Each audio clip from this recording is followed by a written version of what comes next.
रहे हैं बड़ी खबर भोपाल से, जहां कांग्रेस प्रत्याशियों की एक और लिस्ट जारी हो गई है। 3 सीटों पर प्रत्याशियों के नामों की घोषणा कर दी गई है। एक सीट पर उम्मीदवार बदल दिया गया है। बदनावर से अभिषेक सिंह टिंकू की जगह अब कमल पटेल प्रत्याशी होंगे। मुरैना से राकेश मवई, मेहगांव से हेमंत कटारे को टिकट दिया गया है। बड़ा मलेरा से राम सिया भारती को उम्मीदवार बनाया गया है। तो ये बड़ी खबर इस वक्त हम आपको बता रहे हैं और बड़ी खबर आ रही है। बड़ी खबर राजधानी भोपाल से, जहां कांग्रेस ने 3 और सीटों पर अपने प्रत्याशियों के नामों का ऐलान कर दिया है। एक सीट पर प्रत्याशी को बदल दिया गया है। मुरैना से अब राकेश मवई और मेहगांव से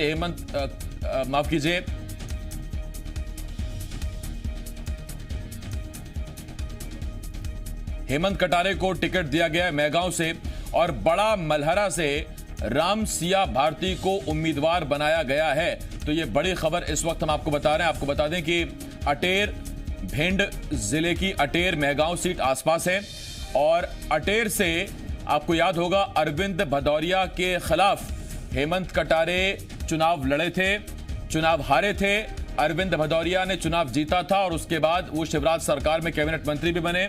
और अब बगल की सीट, अटेर के बगल की सीट मेहगांव से हेमंत कटारे पर कांग्रेस ने एक बार फिर दांव खेला है।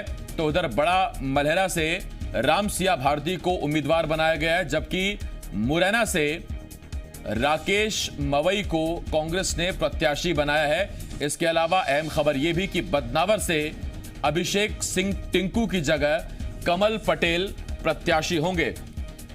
तो ये बड़ी खबर इस वक्त हम आपको बता रहे हैं। और अब अगर आप देखें तो एक एक करके 3 लिस्ट अब तक कांग्रेस की तरफ से जारी हो चुकी हैं, और ये जो नई लिस्ट आई है इसमें 3 सीटों पर प्रत्याशियों के नामों का ऐलान कर दिया गया है।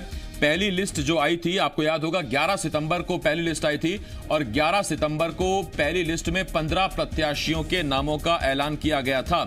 जिसके बाद जो दूसरी लिस्ट है, दूसरी लिस्ट में कुल 9 प्रत्याशियों के नामों का ऐलान किया गया था। 27 सितंबर को कांग्रेस ने दूसरी लिस्ट जारी की थी। और आपको यह भी बता दें कि जिस बदनावर सीट का हम जिक्र कर रहे हैं, जहां से अभिषेक सिंह टिंकू की टिकट को बदल दिया गया है, ये दूसरी लिस्ट जो 27 सितंबर को कांग्रेस ने जारी की थी, तब बदनावर सीट पर कांग्रेस ने अभिषेक की टिकट फाइनल की थी।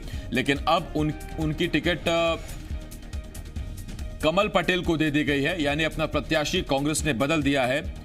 बदनावर सीट पर प्रत्याशी कांग्रेस ने बदल दिया है, जबकि बाकी 3 सीटों पर प्रत्याशियों के नामों का ऐलान कर दिया गया है। हेमंत कटारे जो पूर्व नेता प्रतिपक्ष मध्य प्रदेश विधानसभा में सत्यदेव कटारे के बेटे हैं, उनको मेहगांव से उम्मीदवार बनाया गया है। हरीश दिवेकर, एसोसिएट एडिटर, जी मध्य प्रदेश छत्तीसगढ़, इस वक्त इस बड़ी खबर पर लाइव हमारे साथ जुड़ रहे हैं। सबसे पहले हरीश जी, हम 3 सीटों पर तो बाद में बात करेंगे। ये अभिषेक का टिकट क्यों बदला गया, उनको क्यों बदल दिया गया? बड़े कॉन्फिडेंस के साथ अभिषेक सिंह टिंकू को बदनावर से कांग्रेस ने खड़ा किया था।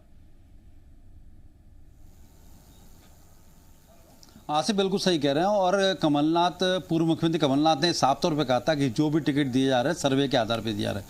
तो कहीं ना कहीं अभिषेक टिंकू का सर्वे में नाम आया था, लेकिन चूंकि वहाँ लोकल पूरा कांग्रेस कार्यकर्ता और पदाधिकारी एक हो गए, उनका कहना था कि इन्हें अगर टिकट देंगे तो काम नहीं करेंगे और ना ही जीत पाएंगे। उन सबका दावा था अगर कमल पटेल को टिकट देते हैं तो पूरी कांग्रेस एकजुट होकर काम करेगी और ये जीत सकते हैं। सर्वे में कमल पटेल का भी नाम था, लेकिन दूसरे नंबर पर नाम था, अभिषेक टिंकू का नंबर 1 पे नाम था। तो पूरा मंथन के बाद लंबी खींचतान चली और लगातार बातचीत हुई और लंबी चर्चा के बाद सामने आया कि यदि अभिषेक टिंकू को टिकट दिया जाता है तो कांग्रेस कहीं ना कहीं टूट जाएगी, बिखर जाएगी। और वैसे ही कांग्रेस के कार्यकर्ता कई भाजपा में जा चुके हैं। ऐसे में पूर्व मुख्यमंत्री कमलनाथ रिस्क लेना नहीं चाहते थे। उन्होंने काफी मंथन चिंतन के बाद ये पूरा आश्वासन लिया, स्थानीय कांग्रेस कार्यकर्ताओं से बात की, पदाधिकारियों से बात की। जब उन्होंने कहा कि कमल पटेल के लिए एकजुट होकर काम करेंगे, कहीं कोई गुटबाजी नहीं होगी, उसके बाद ये प्रत्याशी बदला गया है। तो ऐसा माना जा रहा है कि कमल पटेल का जिस तरह से आज रैली हुई तो वहां देखने को मिला पूरी कांग्रेस की एकजुटता देखने को मिली, जोश देखने को मिला। तो ऐसा लग रहा है कि अब टक्कर मिलेगी। अभिषेक टिंकू का टिकट फाइनल होने का भाजपा में उत्साह का माहौल था और भाजपा एक तरफा गेम मान के चल रही थी। जिस तरह से कांग्रेस के आपस में पदाधिकारियों में विवाद हो गया था और ये दिख रहा था कि जिस तरह से अभिषेक टिंकू का आने से कांग्रेस टूट जाएगी और राजवर्धन दत्ती गांव एक तरफा जीत जाएंगे, लेकिन कमल पटेल का नाम आने के बाद से मामला थोड़ा पलड़ा भारी हो गया कांग्रेस का। और बहरहाल अब तो उपचुनाव के रिजल्ट बताएंगे, लेकिन अभी स्थिति बराबर की दिख रही है। कांटे की टक्कर की स्थिति बदनावर में दिख रही है। बदनावर के बाद मेगांव सबसे इंपॉर्टेंट सीट, और मेगांव इसलिए क्योंकि अटेर के बाद हेमंत कटारे पर एक बार फिर कांग्रेस ने दांव खेला है मेगांव से, और तब जबकि हमारे ही जी मध्य प्रदेश छत्तीसगढ़ पर कांग्रेस का पक्ष रखने के लिए चौधरी राकेश सिंह चतुर्वेदी आजकल बहुत जोर लगा रहे थे और वो मेगांव में सुना है कि प्रचार प्रसार भी कर रहे थे। और यहां तक कि कई बीजेपी के प्रवक्ता, नेता, मंत्री जब यहां बैठते थे तो वो कहते थे कि हमको तो यही मालूम है कि चौधरी राकेश सिंह चतुर्वेदी इस बार मेगांव से उनको टिकट फाइनल होने वाला, इसीलिए आजकल ज्यादातर वक्त वहां गुजार भी रहे हैं। ओपीएस भदौरिया के सामने चौधरी राकेश सिंह चतुर्वेदी की जगह हेमंत कटारे। आसिफ बिल्कुल सही कहा। मेगांव की सीट पर जातिगत समीकरण काम करता है। ठाकुर और ब्राह्मण का वर्चस्व वहां पर है और मतदाता भी बाहुल्य हैं, तो वहां से गणित फ्लो होता है। तो ऐसे में राकेश चौधरी की दावेदारी मजबूत मानी जा रही थी और उसी को लेकर लॉबिंग चल रही थी। लेकिन आपको याद होगा आसिफ कि इस कांग्रेस की जब बैठक हो रही थी टिकट वितरण से पहले, उस बैठक में खुलेआम विरोध किया था दिग्विजय सिंह ने, खुलेआम विरोध किया था अजय सिंह राहुल भैया ने, खुलेआम विरोध किया था गोविंद सिंह ने। तो एक ठाकुरों की लॉबी वो खुलेआम विरोध में उतर आई थी और गोविंद सिंह ने साफ तौर पे कहा था अगर यदि राकेश चौधरी को आप टिकट पे प्रत्याशी बनाते हैं तो वो काम नहीं करेंगे।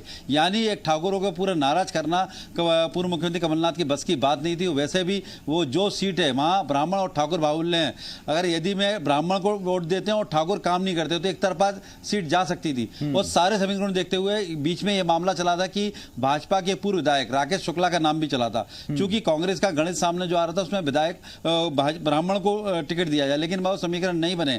तो ऐसे में हेमंत कटारे पे बात बनी और उस पर पूरे समीकरण दिया। ठाकुर समाज के जो बड़े नेता हैं, दिग्गज हैं, चाहे गोविंद सिंह, डॉक्टर गोविंद सिंह हो, अजय सिंह हो या दिग्विजय सिंह हो, सबने एश्योरेंस दिया कि उस सीट को निकालने की जिम्मेदारी ली है। यही वजह है कि आखिरी समय तक वो सीट अटकी रही, जबकि राकेश चौधरी बहुत सशक्त दावेदार माने जाते हैं। ऐसा माना जाता है यदि राकेश चौधरी को उतारा जाता है तो वो निश्चित रूप से जीतेंगे, लेकिन आपसी गुटबाजी, अंतर कलह और पार्टी के दिग्गज नेताओं को अड़ जाना, वीटो लगा देना राकेश चौधरी को कहीं ना कहीं भारी पड़ा। और जैसा कि आसिफ आपने कहा कि हमारे साथ डिबेट में बैठते तब भी उन्होंने इस बात को माना, स्वीकारा कि दिग्विजय सिंह ने उनका विरोध किया। गोविंद सिंह ने जब पदयात्रा निकाली उनको नहीं बुलाया, उन्होंने कहा बुलाते तो वे जाते हैं, उनकी तरफ से कोई मलाल नहीं है। तो राकेश चौधरी ने बराबर अपने तरफ से रास्ते खुले रखे कि उन्हें उम्मीद थी कि शायद कोई समझौता हो जाए और टिकट मिल जाए। वो जानते थे कि इन तीन दिग्गजों के आगे वो टिकट नहीं ले पाएंगे। उन्होंने इसमें अब जो सवाल खड़ा हो रहा है वो ये कि पहले कांग्रेस से बीजेपी, फिर बीजेपी से कांग्रेस में आए चौधरी राकेश सिंह चतुर्वेदी, अब क्या उतनी ही दमदारी से पार्टी का प्रचार करेंगे हेमंत कटारे के लिए मेगांव में, क्योंकि जिम्मेदारी उनको दी जाएगी।